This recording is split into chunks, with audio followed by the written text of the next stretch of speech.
Your Excellency, the President of the Republic of Kenya, Dr. William Samoei Ruto, my very dear friend, Major, once a major, always a major. Don't say retired. Marsden Madoka and his dear wife, Elizabeth, the family of the Madokas, the friends of the Madokas. I want first of all to thank the President for having allowed this launch to be done here in the State House. I don't know, any of you, whether you are surprised when you got the invitation from Marsden to come. I'm having a big launch. Then I was waiting to hear it will be at Serena Hotel or it will be at Karen Club or some other place. But it was going to be at State House. I was very, very surprised, pleasantly surprised. Thank you, President, for making this State House truly a State House that belongs to the people.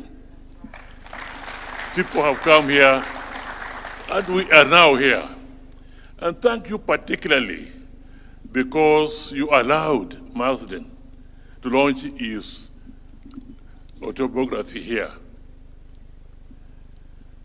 I cannot think of any couple, short of the President, the first families and so on, who have dwelt in this place from their very youth, who have married very here when they were here, and who have made enormous contribution in laying the foundations of how this place should be run than Marsden and Elizabeth.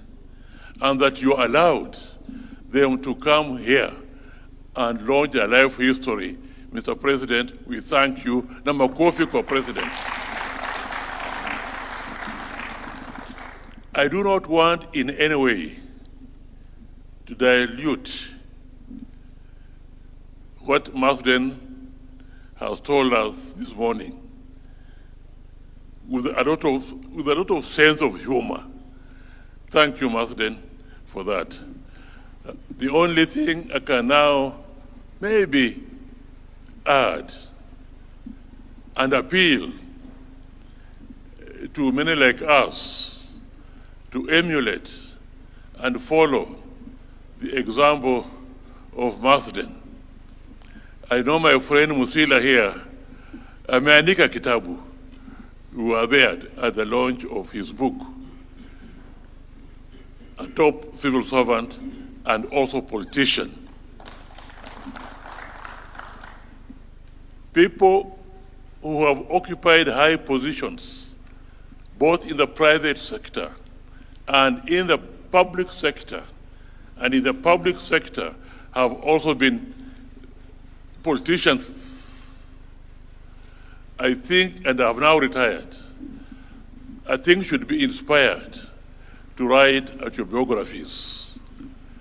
The history of Kenya, to my mind, will not be written by historians whose reference would be newspapers and social media, because in that way, you get a very warped sense of history of Kenya.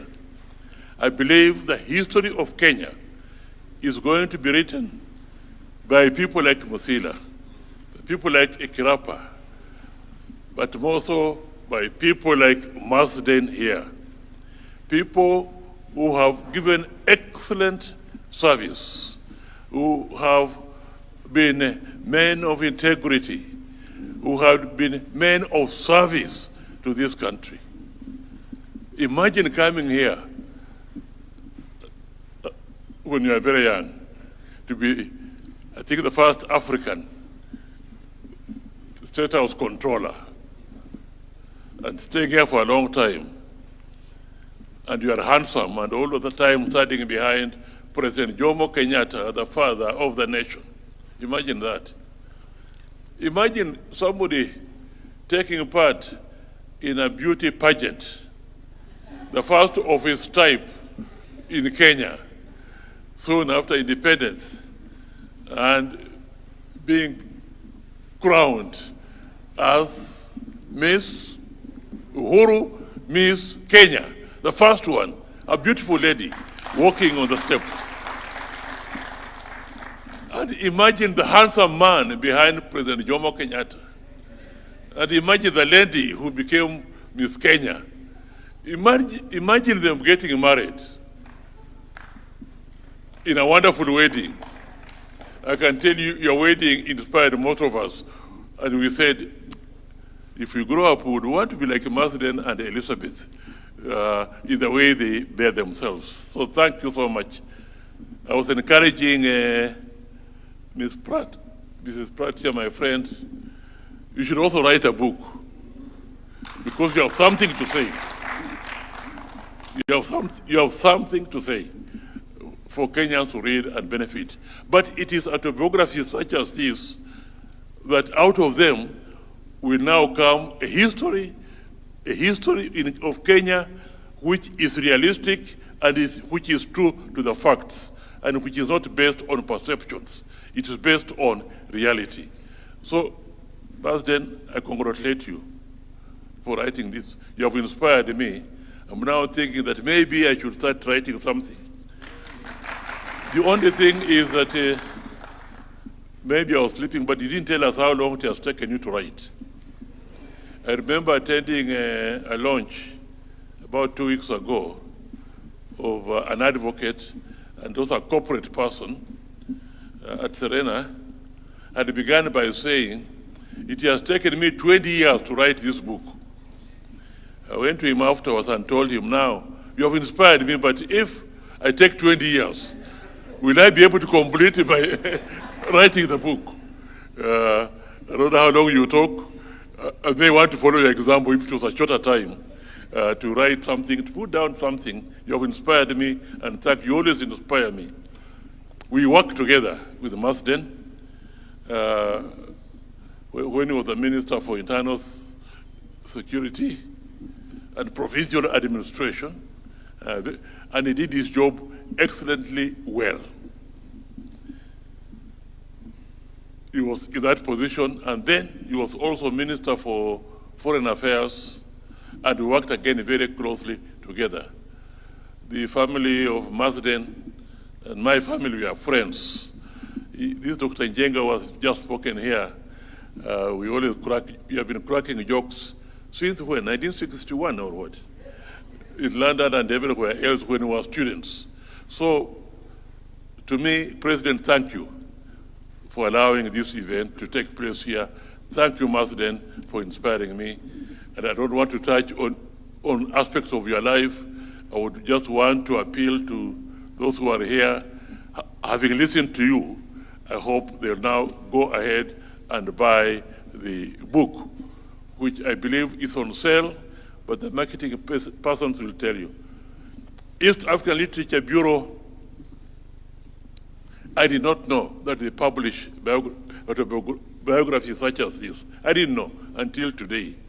But me, I was not an author, but before most of us here were born, around 1956, my father published a book with the East African Literature Bureau called The Customs and Traditions of the Luyas. He published in the Luya language, and then was later translated into the English, and I'll negotiate with you to republish it because it's now in demand. Children want to know what are our traditions, what are our roots, and my father's book will come in handy. And I'm the administrator of the estate of my father, so I look forward to royalties from that book. Thank you very much. Thank you very much, sir. I'll now request that we all be upstanding as we welcome His Excellency, the President, to make his remarks. Why don't we welcome him with a hearty and warm clap? as he comes to address us. Welcome, Your Excellency. Thank you very much. Let's take our seats. Asanteni sana. Let me take this opportunity first and foremost to welcome all of you to the launch of the book written by my boss, Major Marsden Madoka. Ladies and gentlemen, Major Marsden Madoka has truly lived up to the title of his memoir, At the Ready. Throughout his life, he has always been ready to serve, ready to lead, and ready to give of himself for his country and this nation. His story reminds us that patriotism is not about words. It is about action, about the choices we make, and about the